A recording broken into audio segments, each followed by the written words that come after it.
Boa noite, hoje dia 29 de setembro de 2023. O despertar da consciência segundo Masaharu Taniguchi.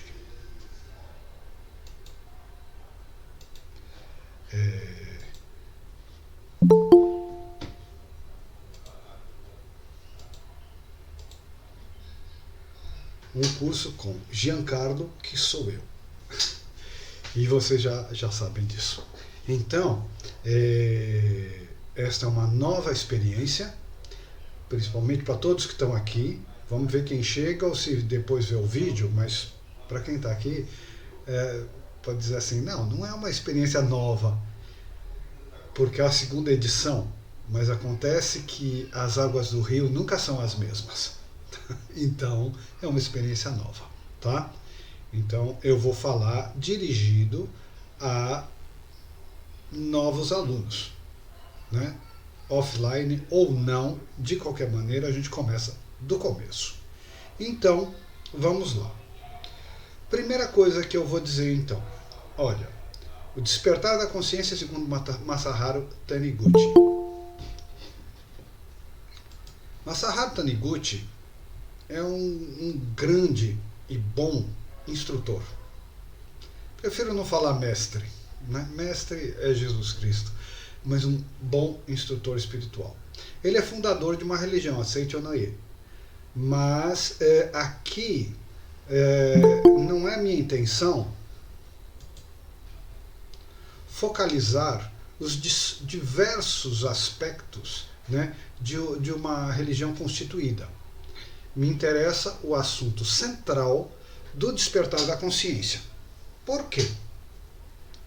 Se alcançarmos esse despertar da consciência, que os místicos do mundo inteiro chamaram de iluminação, nós poderemos adorar a Deus, que é o objeto de toda a religião, em nossa igreja verdadeira, que é interior, que é o nosso coração. Claro que coração é uma metáfora, não é o coração físico. Então, é a nossa consciência, tá? É o nosso espírito. Então, no Evangelho de João, nós temos o encontro da samaritana com Jesus, e a samaritana, com muita ironia, pergunta a Jesus assim, os judeus adoram Deus no Templo de Jerusalém, e nós adoramos, segundo nossos ancestrais, no Monte Gerizim. Afinal de contas, o que é certo? Adorar do Templo de Jerusalém ou no Monte Gerizim? E Jesus responde, tempo virá, e já chegou, em que Deus será adorado em espírito e verdade. Espírito e verdade. Então, no coração, na consciência. Aí pode-se dizer assim, bom, mas por que o Evangelho e Masaharu Taniguchi, um oriental, um japonês?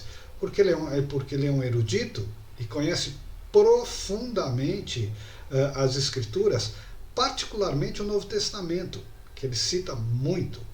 Então, uma das características principais desse instrutor é que ele é versado no cristianismo e também no budismo. E ele se propõe a fazer a ponte entre os dois, revelando que os dois trazem a mesma verdade, que é o despertar da consciência. Tá? Então, este é o foco. Este é o foco.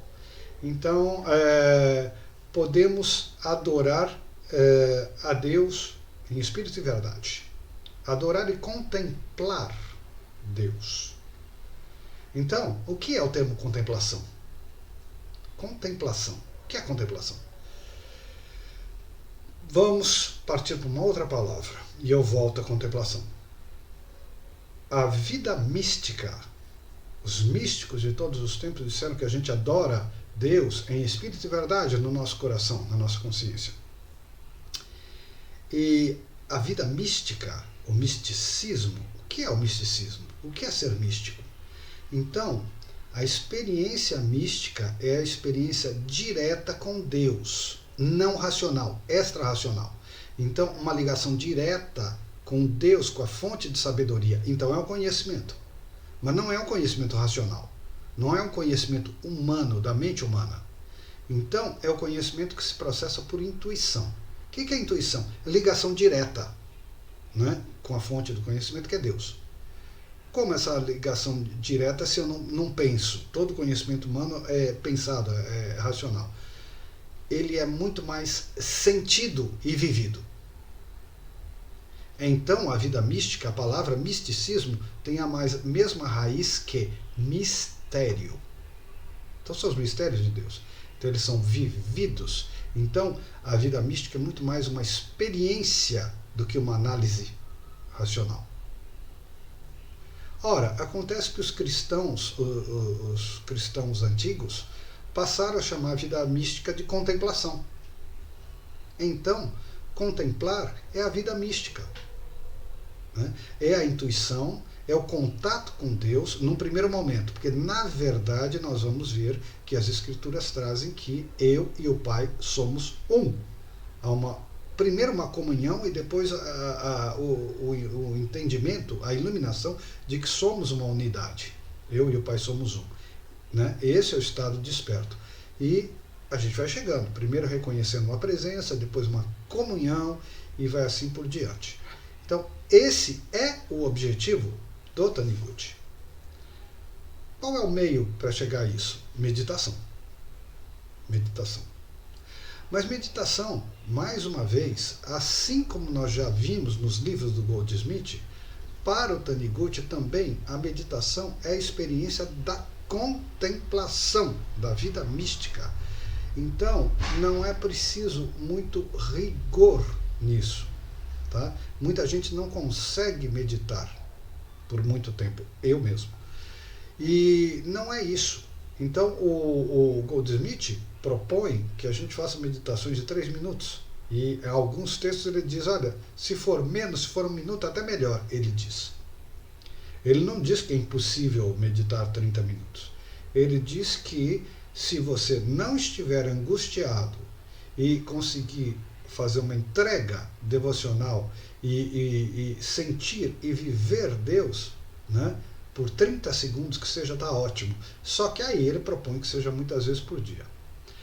O Taniguchi propõe com a meditação dele, né, eles ficam meia hora e tudo mais, mas ele propõe também que se faça a meditação dele, que chama Shinsokan, e depois nós vamos comentar bastante, por 5 minutos, 10 minutos.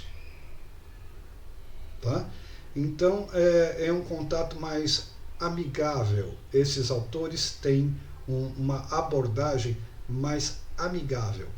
Bom, um dos motivos também de eu trazer esse curso é porque há uma incrível semelhança entre as doutrinas e até mesmo alguns textos que eu vou trazer e mostrar entre Joe Goldsmith e Masaharu Taniguchi. Tá? Alguns textos chegam a ser até meio espantosos. Eu vou trazê-los. Então, há uma convergência de todos os nossos cursos. Né? A questão dos evangelhos, porque o Taniguchi, ele mesmo faz isso, para fazer uma ponte com o budismo. O Joe Goldsmith com a meditação contemplativa, o Taniguchi com o despertar da consciência, mas os dois falam a mesma coisa. Tá? Pois bem, então, já falei da ponte do cristianismo com o budismo, já falei da contemplação, já falei da meditação, que nós vamos entrar em detalhe sobre tudo isso. Agora, falta colocar, para a gente entender os textos que nós vamos trabalhar, um conceito fundamental. Fundamental. Tá? Dentro desses textos todos do Taniguchi que nós vamos trabalhar, nós precisamos ter em mente existência é uma palavra imprópria. Nós vamos abordar basicamente 2 mundos. 2 mundos dá uma ideia bastante estranha. Por quê? Porque na verdade só existe um mundo, que está nas Escrituras. Deus criou, né, o mundo e viu que tudo era bom, nada era ruim. Então só há um mundo perfeito onde tudo é bom. E o outro mundo? Não há outro mundo. é o chamado mundo de ilusão. Então, isso vai permear todos os textos do Taniguchi, assim como permeia os dos Goldsmith. Então, o que é esse mundo que Deus criou e era bom? É o reino de Deus, como diz o Goldsmith. E como diz o Evangelho, o reino de Deus está dentro de vós. Então é a consciência, é o espírito. Não é dentro porque não é uma coisa que está dentro. Nós somos essa vida que é Deus. Tá? Então, esse é o reino de Deus, é o mundo divino, é o mundo da consciência. E o mundo de ilusão, então, como é que é? Aí, todos esses dois autores, o Taniguchi vai falar com muita clareza que é o mundo captado pelos 5 sentidos. Esse é o mundo da ilusão. Esse é o outro mundo, que não propriamente existe, porque é ilusão. Então, captado pelos 5 sentidos. Isso quer dizer que a mente interpreta o que os sentidos captam. E ela capta o mundo de ilusão. E você vai dizer assim, mas mundo de ilusão? Como um mundo de ilusão? Eu estou vendo o mundo concreto na minha frente. Como concreto? Essa árvore, esta mesa, você está dizendo que é concreta? São átomos que têm mais espaço vazio dentre eles do que qualquer outra coisa.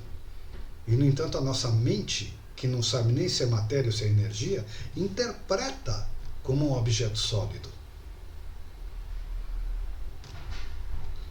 Outra ilusão do mundo de ilusão é o fluxo do tempo. Já falei várias vezes para vocês, né, que o tempo é rigorosamente uma ilusão, um conhecimento relativo, porque ele depende da consciência estar encarnada no planeta Terra e ver, contemplar, observar a rotação da Terra em torno de si mesma, em torno do Sol, que causa o fenômeno do dia, das manhãs, das noites, das horas, né, das estações. Então é um conhecimento totalmente relativo e que depende do fato da consciência estar encarnada especificamente no planeta Terra, para ter esse conceito de tempo que nós temos. Então é um fluxo provisório. Você vai dizer, mas é muito real. Mas não é eterno. É esse que é o... Por isso que a gente diz que ele propriamente não existe, porque ele não é eterno. Eterno só Deus. Mas o homem não é eterno espírito. Eterno é só Deus. Se o espírito do homem é eterno, e ele é, então esse espírito é Deus.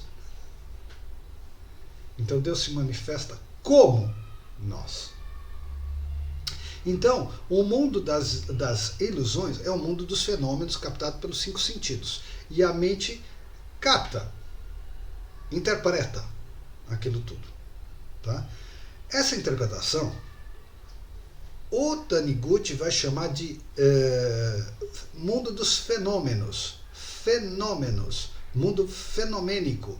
Fenômenos no mundo material, no mundo da ilusão.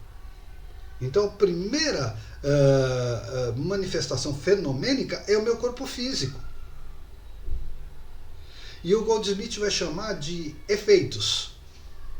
Efeitos no mundo material. Né? Ambos vão dizer que, do mesmo jeito que a mente interpreta o mundo dos sentidos, ela também projeta a realidade que nós vivemos. É um produto da nossa consciência. Como essa realidade não tem consistência própria, ela se cristaliza de acordo com a nossa consciência. Então, esse é o mundo de ilusão, que nós chamamos fenomênico. E o outro é o reino de Deus. É muito importante que a gente saiba que o Taniguchi chama esse mundo divino, da consciência divina, ele chama de mundo da imagem verdadeira. Mundo da imagem verdadeira. Para nós, soa muito estranho imagem.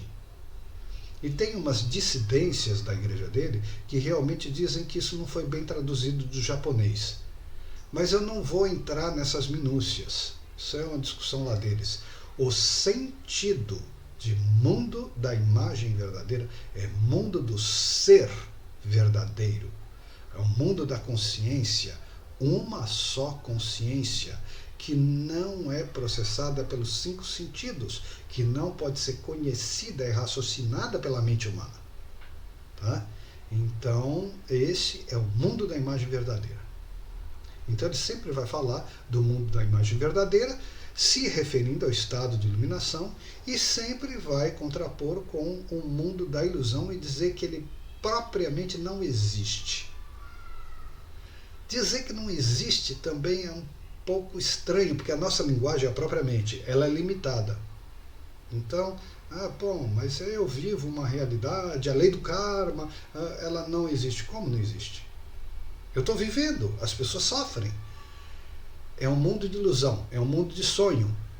Mas para quem está sonhando, o mundo é muito real.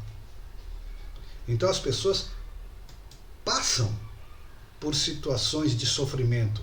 Elas vivem aquilo realmente. Tá? Porque se é um mundo de ilusão, nós estamos iludidos. Se é um mundo de sonho, nós estamos sonhando. Então aí o sonho passa a ser real, entre aspas, para quem está vivendo. Então você não pode dizer que o sofrimento do outro, é ilusão. Fácil dizer isso. Tá? Então esse é um problema que se apresenta. Tá? E então, o mundo fenomênico, ele não tem consistência. No correr do tempo, no fluxo do tempo, já falei que o tempo é ilusão. No fluxo do tempo, tudo se retornará ao nada. Então, essa mesma árvore, essa mesma mesa que eu usei de exemplo, se nós fôssemos ver no fluxo do tempo, nós veríamos, através dos séculos, nós veríamos essa mesa se desintegrar em pó.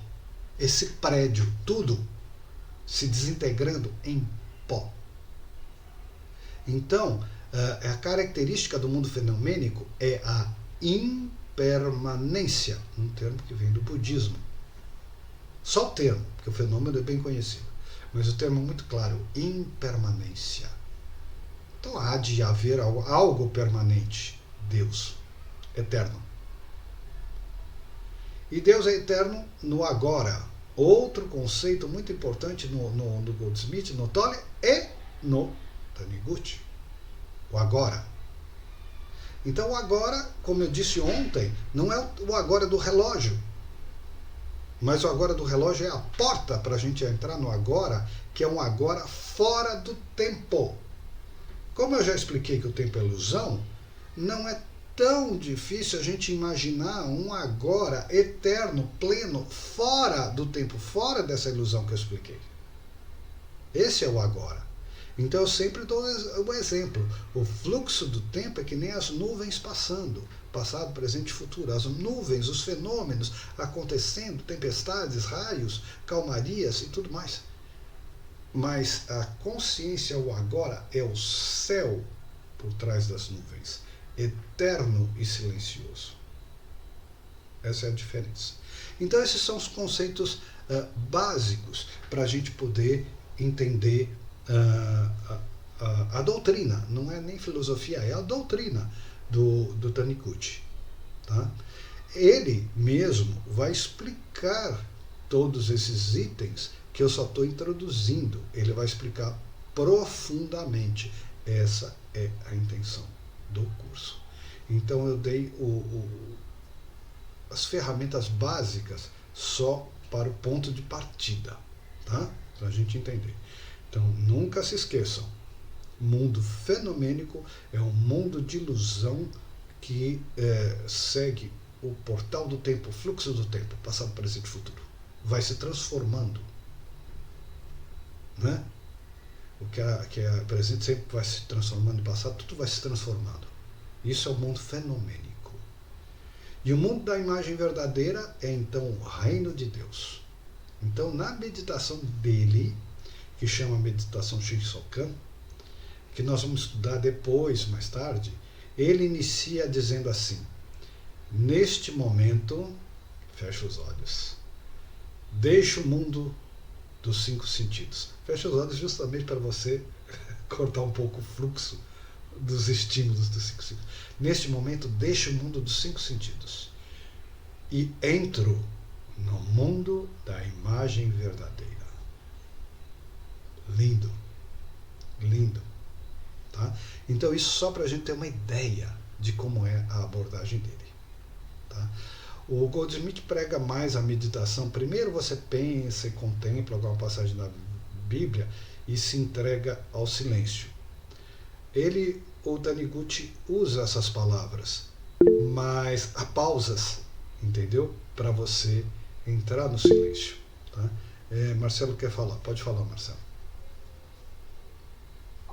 Hoje, essa meditação do Taniguchi, na verdade, ela não necessariamente precisa ser sentada, né? Às vezes, por Não, exemplo, tô não, varrendo uma casa, tipo agora. Hoje não. é sexta-feira, tô fazendo parte. Eles fazem com esta postura. Aí eu me pego, exatamente, daí eu me pego assim, eu fecho, porque eu já faço já outras vezes. Só que eu tinha essa dúvida, daí eu até esqueci de Uhum. perguntar um dia para você. Eu posso Eles, simplesmente tá aqui em pé, fechar meus olhos sim. e sair do mundo dos cinco Olha, sentidos e entrar na imagem verdadeira. E sim. pode ser alguns segundos, né? Alguns segundos. Seria isso? Sim. Agora, em alguns vídeos, você vê eles com as mãos assim, essa postura, e de pé. Outras, há recomendações até desenhadas em cadeira. Tá? Mas eu, assim, seguindo uma coisa mais já do Goldsmith, acho uma coisa totalmente livre. Quanto menos o corpo físico incomodar você e desviar a sua atenção, melhor. Então, por exemplo, eu não gosto de meditar deitado. Deitado, até por questões de respiração, rinite e tudo, a minha mente dispersa muito. Se eu sentar como eu estou agora, com as costas bem apoiadas, não na beirada assim, mas bem apoiadas, para mim é o ideal. Para qualquer meditação. Tá? Então, eu acho que o principal, na minha opinião, é procurar o máximo de conforto e não deixar que o corpo tome atenção incomodando. Tá? Então, essa é a minha abordagem sobre a postura da meditação. Tá? Então, vamos lá. Porque depois nós vamos estudar bastante sobre a meditação. Então, dadas as explicações iniciais, nós podemos partir para o primeiro texto. E vai ficar fácil de entender. Devemos praticar a meditação Shinsokan apenas para contemplar a perfeição do mundo de Deus e não para obter resultados fenomênicos. Assim, tornaria-se contemplação dos resultados e não contemplação de Deus, que é o que significa Shinsokan. Resultado é reflexo de ondas mentais, projeções mentais. Eu falei, né, que são cristalizações das projeções mentais. Então, o resultado é reflexo de ondas mentais. Olha o jeito que ele explica. Quando conseguimos contemplar com sentimento puro a perfeição do mundo de Deus, naturalmente obtemos bons resultados no mundo fenomênico, de acordo com essa contemplação. Portanto, basta simplesmente contemplarmos com sentimento puro a perfeição da imagem verdadeira sem pensar em resultados. Somente a imagem verdadeira é existência verdadeira. Então, como a gente pode ver, esse pequeno texto, um parágrafo, né? um parágrafo, diz tudo que eu expliquei como introdução. tudo. Espantoso, eu acho. Então, ele diz, devemos contemplar a perfeição de Deus e não dos fenômenos. Se a gente contempla os fenômenos, então nós estamos contemplando o fenômeno. Então nós estamos fazendo uma adoração de um falso Deus, que é o mundo material. E que o Goldsmith vai chamar de conceito de Deus, que não é Deus. Então, ele diz, o Taniguchi diz que então nós temos que contemplar Deus com sentimento puro. Ele falou sentimento, não é racional. Contemplar com sentimento puro a perfeição do mundo de Deus. E aí obtemos bons resultados no mundo fenomênico. Mas nós obtemos bons resultados no sim. Por não procurar os bons resultados, nós temos os bons resultados. Por quê? Porque a gente contemplando Deus com sentimento puro e verdadeiro, vou usar a linguagem do Goldsmith, nós nos tornamos uma janela para Deus. Então a mente não projetava, não tinha projeções mentais, nós nos tornamos uma janela para Deus. Então nossas projeções são projeções boas, alinhadas com Deus. Então o mundo fenomênico passa a ser favorável. Mas é aqui que o fiel, o devoto, escorrega. Porque ele vai dizer que ele contempla com sentimento puro, mas lá no fundo ele está querendo resultados. Então ele corrompeu o relacionamento divino, porque lá no fundo a mente está voltada para os resultados. Então é contemplação dos resultados. Tá?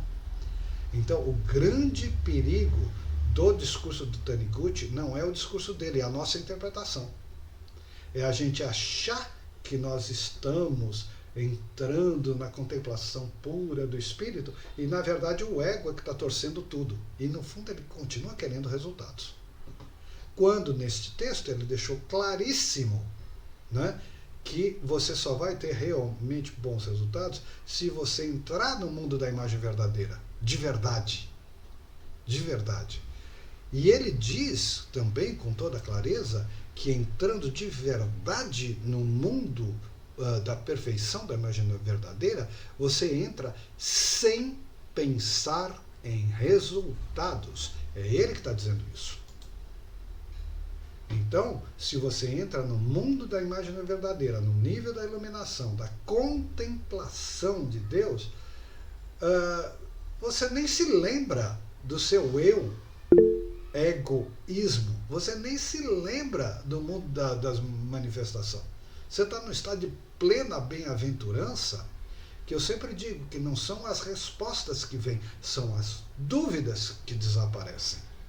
Você não tem mais dúvida, você só vive a plena bem-aventurança e, portanto, esquece de si mesmo. Tá? E eu quero isso, eu quero aquilo, eu quero saúde, eu quero emprego, eu quero companhia. Né? Você nem lembra disso. Deixa eu ver aqui. Seria, no caso, o acréscimo, as coisas acrescentadas. Não vos preocupeis, né, com o que comer, o que beber. Então, diz aqui o Marcelo, vem harmonia, mas não por buscarmos. Né? Busco Deus e vejo a harmonia como um acréscimo, até mesmo o suprimento. Porque o suprimento é abundante, mas no agora, não no amanhã. É o que venho sentindo. Sim, o suprimento é o maná de hoje. Não podia aguardar, porque estragava. Tinha que confiar em Deus todo dia. Confiança, como diz muito o Rubens. Né? Então a harmonia está em tudo. É no agora. E você não pode buscar resultados. Por quê? Porque, usando esse exemplo, é ficar esperando, entendeu? Que o maná caia amanhã. E como você tem medo que o maná não caia, você guarda. Mas amanhã ele está estragado. Então, ou você confia, ou você confia. A experiência contemplativa é uma experiência de confiança em Deus, sem dúvida nenhuma. Tá? Então, nesse pequeno texto, ele esclarece tudo o que eu introduzi num parágrafo. Por isso que eu digo que ele é bom. Ele é bom. Um parágrafo, tá? Ele conseguiu colocar tudo. Então, eu vou simplesmente repetir a leitura por ser um parágrafo só e vou para outro texto. Devemos praticar a meditação Shinsokan apenas para contemplar a perfeição do mundo de Deus, e não para obter resultados fenomênicos. Assim, tornaria-se contemplação dos resultados e não contemplação de Deus. Shinsokan. Resultado é reflexo de ondas mentais. Quando conseguimos contemplar com sentimento puro a perfeição do mundo de Deus, naturalmente obtemos bons resultados no mundo fenomênico, de acordo com essa contemplação. Portanto, basta simplesmente contemplarmos com sentimento puro a perfeição da imagem verdadeira, sem pensar em resultados. Somente a imagem verdadeira é a existência verdadeira. Por isso não devemos pensar em resultados, porque somente a imagem verdadeira é a existência verdadeira. Muito bem? Então, vamos mais um texto. A verdade que faz renascer. Este é o momento para renascermos de novo. É o momento do nosso renascimento. Pensávamos até agora que éramos uma existência material. Mas chegou a hora de sabermos que o homem não é matéria, não é corpo carnal, mas é um sagrado Filho de Deus, uma existência espiritual. Agora é o momento de sabermos que, dentro de nós, está alojada a vida de Deus, a qual constitui o nosso eu verdadeiro, e que o corpo carnal é uma espécie de vestimenta que nossa vida teceu como se fosse um traje para vesti-lo temporariamente neste planeta chamado Terra, a fim de cumprir a sua missão ou realizar um determinado trabalho. Mais uma vez, não compartilhei. Bom, então não tem importância que daqui a pouco eu compartilhe. Vamos lá. Este é o momento para renascermos de novo. Então o momento é agora. É o momento do nosso renascimento. Renascer no agora, não no fluxo do tempo, não nas nuvens passando, renascer no nível do céu. Renascer, renovação plena, renascer do que somos.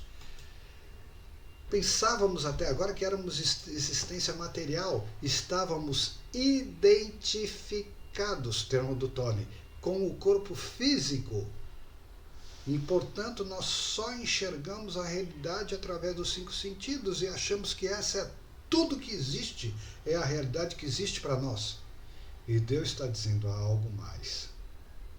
Há algo que é verdadeiro, porque nada disso é. Né?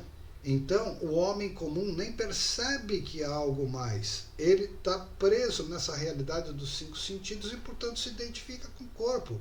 Identificação. Então, o corpo não é um instrumento, ele é alvo de identificação. Eu acredito que eu sou o corpo. Né? Então, é hora de sabermos dizer que o homem não é matéria, não é corpo material, carnal, mas é um sagrado Filho de Deus. O que é o sagrado Filho de Deus? A consciência crística, o eu místico, o Cristo interior, uma existência espiritual. E aí ele diz, agora é o momento de sabermos que dentro de nós está alojada a vida de Deus. Dentro de nós está alojada a vida de Deus? Não, não é uma coisa alojada. É o que nós somos. Mas aí em seguida ele corrige. Agora é o momento de sabermos que dentro de nós está alojada a vida de Deus, a qual constitui o nosso eu verdadeiro. Então ele está dizendo, não, alojado, mas na verdade é o nosso eu verdadeiro. Então não é uma coisa dentro de nós, é o eu verdadeiro, é o que nós somos. Pode falar, Rubens. Boa noite. Só fazer uma observação, está dentro de nós a coisa toda, permeando nós, né? Mas tem os ensinamentos de Goldsmith também, acho que o Taniguchi também ele fala nesse sentido, que na verdade nós estamos dentro do espírito, Isso. Né? Então, essa sala onde eu não estou nessa sala, é essa sala que está dentro do espírito, que é a minha consciência. Então, é uma coisa ampla, né? Perfeito. E isso traz uma consequência. A consequência é a seguinte, portanto, deduzimos que o conceito de dentro e fora são conceitos mentais. É a mente racional que projeta isso. Deus não está nem dentro nem fora. É onipresente. É absolutamente tudo. Portanto, nós estamos dentro da consciência. Se é onipresente, né? Nós somos, mas nós temos a sensação de estar dentro. Mas, na verdade, nós somos. Né? Tudo bem? É onipresença. Pode falar, Albano. Paulo diz que nós sempre nos movemos em Deus. Isso. Ele é bem claro Isso. nisso aí. Isso. Sempre nos movemos em Deus. E o Goldsmith repete isso, dizendo que nós movemos e temos nosso ser, né, em Deus. Né? Ele segue essa linha. Mas Paulo tinha um alto nível de iluminação. E é muito engraçado que quando eu enfrentava a igreja, eu tinha horror de Paulo. Porque eu achava preconceituoso, tal, tudo. Mas são as limitações humanas. Nem Paulo podia escapar delas. Tá? Mas ele tinha realmente um altíssimo nível de iluminação. Tá? Agora é o pé no humano, né? Que nos sirva de conforto. Se até Paulo tinha as limitações dele, né? Mas na juventude eu falava, nossa, que barbaridade, eu não vou ler isso. Agora é a Anitta. Fala, Anitta. Oi, gente, boa noite. É mais assim um pensamento que me veio, sabe? Sim. Não sei se poderia se dizer, né? Porque me falta outra jeito de falar a coisa, assim, mas poderia se dizer que Deus é o espaço onde tudo acontece? Posso ser sincero? É claro. Não gosto desse termo, mas para seu consolo, o Tolle fala isso o tempo todo. Ah, é? Ele fala, ele chama de Não, porque espaço. me veio assim, não, então, porque não Ele seria um chama. espaço, certo? É que falta uma palavra mais Sim, adequada. para ele faltou também, e nesse mesmo sentido que você quer dizer, ele usou esse termo. Não, então ele seria o agora, né? Onde tudo É, acontece. você está certa. E ele também está certo. Agora, como é uma palavra que ficou muito estigmatizada nos nossos conceitos mentais, eu escuto e não gosto muito, mas por causa disso, da nossa lavagem cerebral. Entendeu? Uhum, Mas entendi. você quis dizer, ele usa exatamente do jeito que você usou. Não, porque sendo assim, por isso não há julgamento do bom, do ruim, do Aham, certo, do errado, do sim. feio, do bonito. Aham, tá? Né? Tudo é ele. E é interessante que o Tolle, nossa, eu respeito o Tolle profundamente. E ele gosta de usar esse termo. Ele gosta de usar esse termo. Porque ele não achou uma metáfora mais adequada. Ele usou, não é espaço físico, é uma metáfora. Ele usou com esse sentido. Tá? Mas toda metáfora que traz confusão, eu tenho uma certa rejeição. Que nem um monte de místicos que chama a consciência de mente, com M maiúsculo. Muitas vezes até o próprio Goldsmith. E eu acho que dá maior confusão, sabe? Induz a pessoa a ficar mais confusa ainda do que ela já é, né? Tá? Mas foi muito interessante a sua colocação. Obrigada. Porque eu vejo o Tolle falando assim, tá? Toda vez eu falo assim, não, tudo bem, eu estou entendendo, mas a palavra no contexto humano é tão esquisita, né? Então vamos lá, deixa eu compartilhar aqui mais um pedacinho só. Peraí. Ah, não, fala primeiro, Rubem. É só para completar o que a Anitta falou, tudo é ele, mas tudo que a gente está vendo é uma manifestação, mas não é ele como a gente deveria ver, como, né, de verdade. É uma interpretação nossa do que é ele. Perfeito, eu ia usar essa palavra para completar o que você estava falando. É uma interpretação, a mente está interpretando.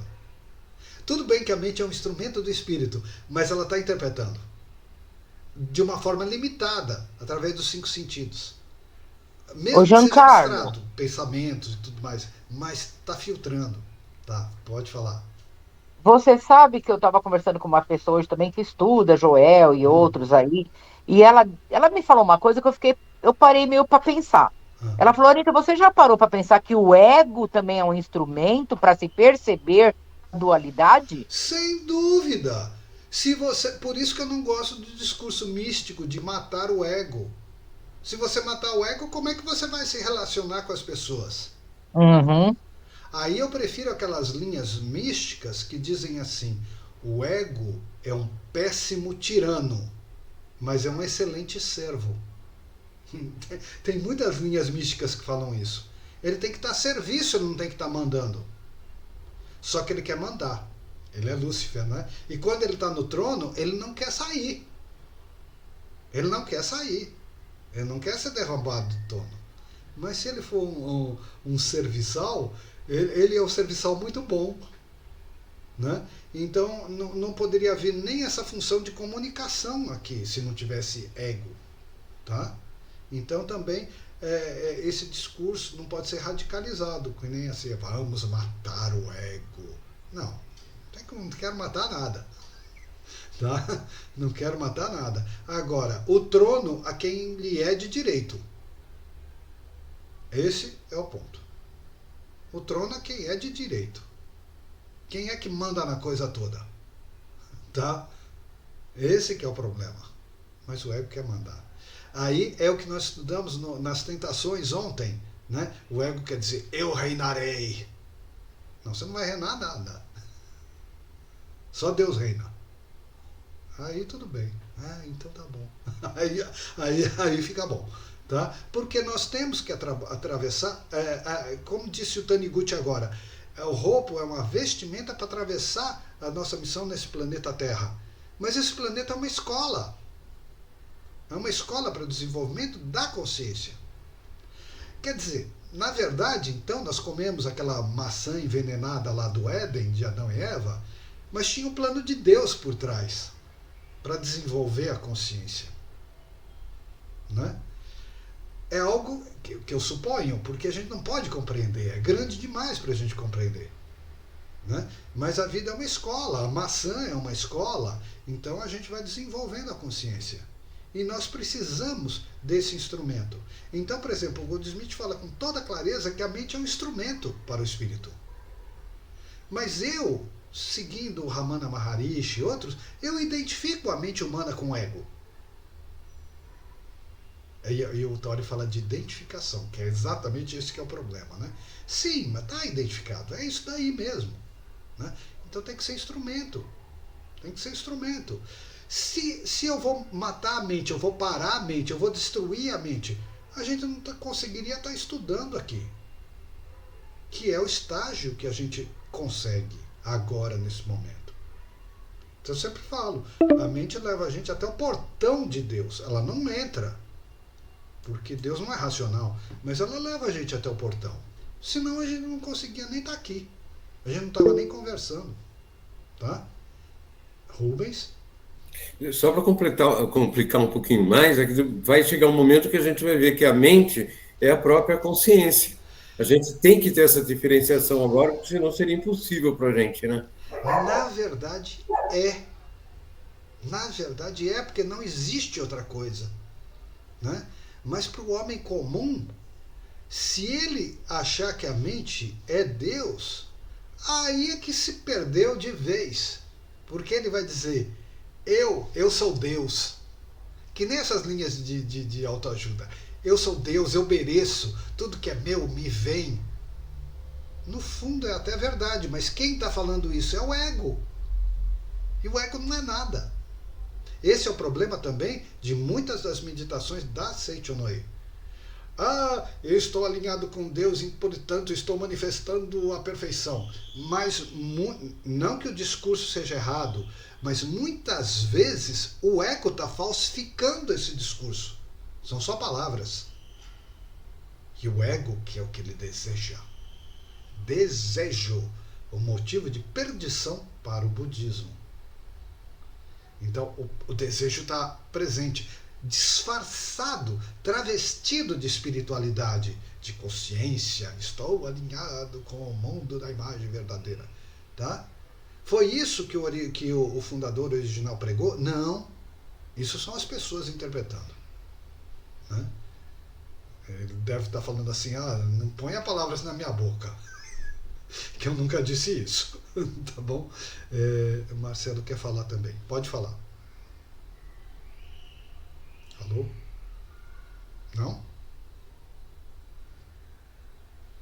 Então tá. Não quero falar não. Ah, tá. Eu apertei a mãozinha, então foi enganado, então. Ah, tá. Não, Então, é que tecnologia é meio confusa. Então deixa eu só terminar que falta uma frase só. Espera aí. Então, o corpo carnal é uma espécie de vestimenta que nossa vida teceu, como se fosse um traje para vesti-lo temporariamente nesse planeta chamado Terra, uma experiência temporária, impermanente, a fim de cumprir sua missão, escola, ou realizar um determinado trabalho. Buscar o despertar da própria consciência. Aí o trecho que eu não li ainda. Se prosseguirmos sem essa renovação da consciência, sem nascer de novo, porque o nome do texto era a verdade que faz renascer. Paulo falava, morrer o homem velho, nascer um homem novo. Morrer o homem na carne, nascer no espírito. Mesmo que não seja uma morte física, isso é despertar. Porque a morte física também não garante nada desse despertar. Nada, absolutamente nada. Então, se prosseguirmos sem essa renovação da consciência, sem ressuscitar o eu verdadeiro do túmulo que nós somos, sem esse renascer, sem essa renovação da consciência, apenas nos tornaremos um pouco mais velhos. Então, como diz o Goldsmith, nós estaremos aprisionados dentro do feitiço do calendário, do fluxo do tempo. E nós simplesmente vamos olhar no espelho e nos vendo envelhecendo e decaindo. Mas isso é próprio do mundo material, é impermanente mesmo. Mas a gente não consegue ver que nós somos algo infinitamente maior, o todo, né, do que nós estamos vendo. Então ele diz, se a gente prosseguir sem essa renovação de consciência, nós só vamos ver decadência, morte, tudo aquilo que entrou no mundo lá pela maçã de Adão e Eva. E ele diz pior, essa continuação do nosso estilo de vida material não daria nenhum significado mais profundo à nossa existência, não à nossa vida. Isso quer dizer que, se você não renasce,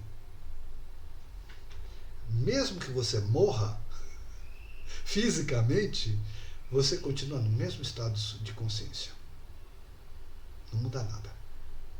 Preso ao mesmo sofrimento, aos mesmos desejos, às mesmas causas de sofrimento do budismo. Nascimento, morte, doença e velhice. Ah, mas eu morri. Sim, mas vai reencarnar. Então, nascimento, morte, doença, decadência e velhice. Doença e velhice. Então, a impermanência da matéria, né, e os ciclos de nascimento e morte, nascimento e morte, nascimento e morte. Tanto a doença, quanto a velhice, quanto o nascimento, quanto a morte, todas essas coisas que eles falam de 4 causas, são o quê? O fluxo do tempo. O feitiço do tempo. Que o Goldsmith chama de feitiço do calendário. E ele diz assim, só que o calendário, do mesmo jeito que você rasga a folha de ontem, você deveria rasgar a folha de ontem e focalizar no dia de hoje.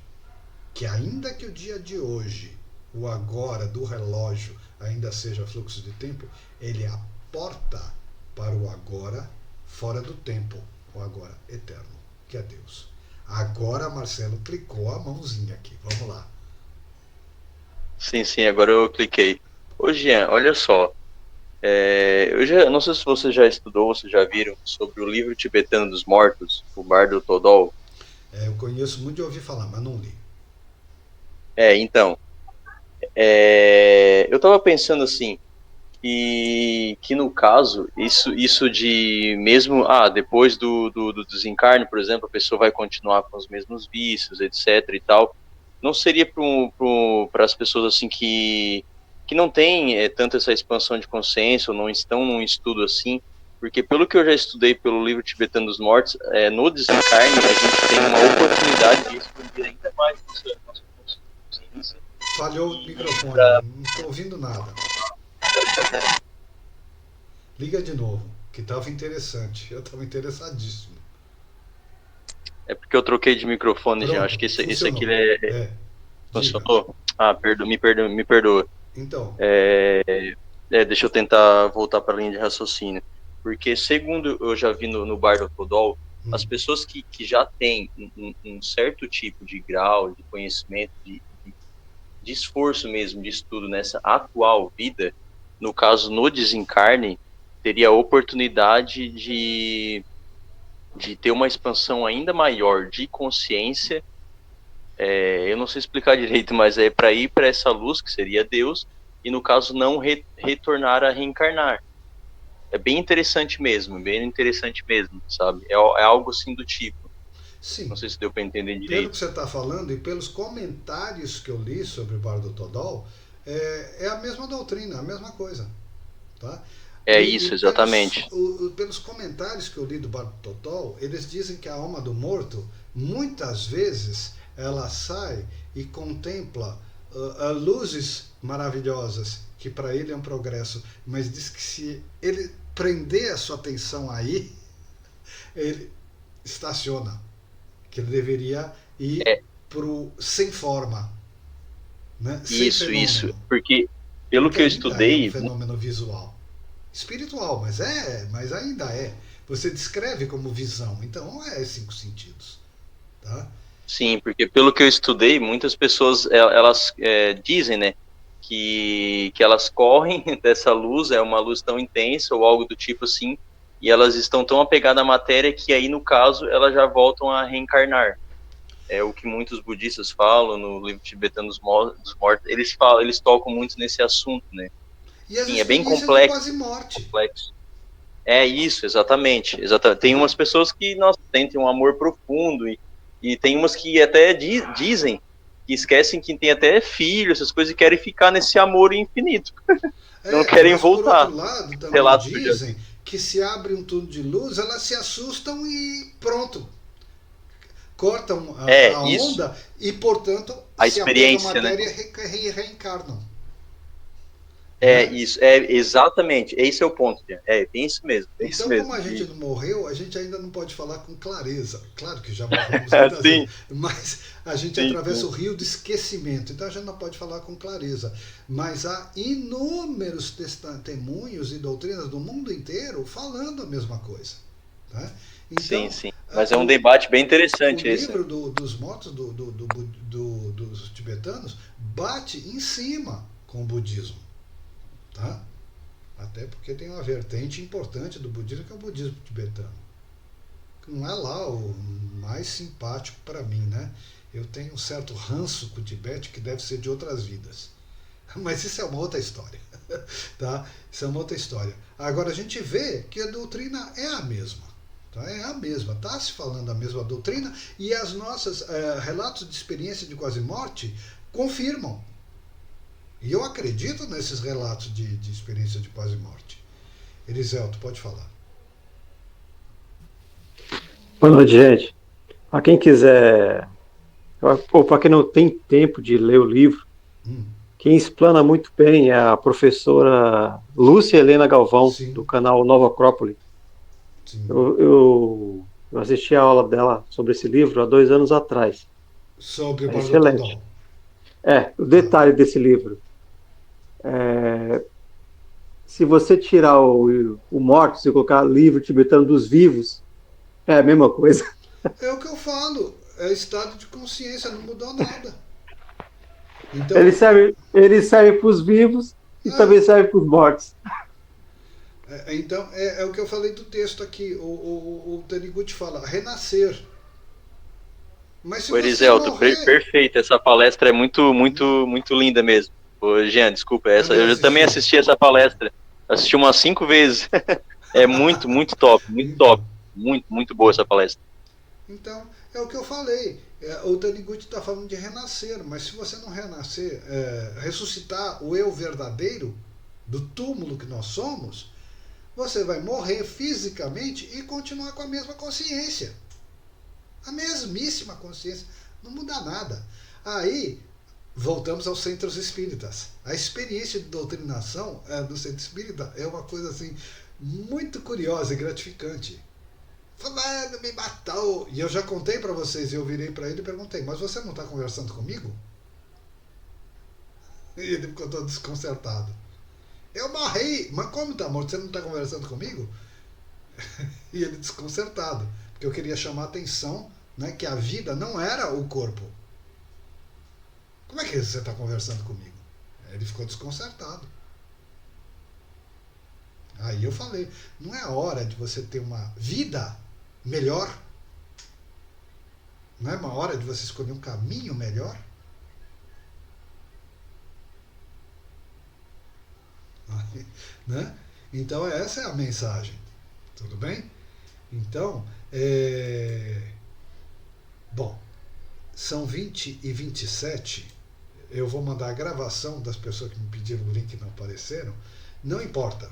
Como eu falei para vocês, a minha intenção eu estou sentindo a necessidade, por circunstâncias externas do mundo, os apelos do mundo, as tentações que nós estudamos ontem, são tão fortes que eu estou sentindo a necessidade de me manter um pouco mais ocupado aqui, né, com esses conhecimentos. Então, não estou minimamente preocupado. A minha necessidade é de orar um pouco mais, já que para mim está muito difícil fazer como o Paulo diz, orar sem cessar. Se eu não estou conseguindo orar sem cessar, então vamos orar um pouco mais. E se as pessoas aqui me apoiam, graças a Deus, porque onde 2 ou 3 estiverem, né, eu estarei. O eu místico, então eu estarei. Então, para mim está ótimo, para a necessidade que eu estou sentindo neste momento, que os apelos do mundo estão realmente fortes. Albano falava muito da TV, né? Eu estou falando disso sem ver TV, imagina se eu ver TV, então acho que eu fico pirado. Né? Então os apelos do mundo estão tão fortes que para mim a melhor coisa que eu faço é estar aqui, tá? Independente de retornos materiais. O problema é outro, a necessidade é espiritual mesmo. Por isso mesmo agradeço assim profundamente de estarmos juntos e o apoio, né? Porque eu preciso, tá? E se estamos juntos é porque todos precisamos. Agradeço. Evangelho de Marcos no domingo. Tá bom? Boa noite. Boa noite. Obrigado de coração. Boa noite a todos, obrigado.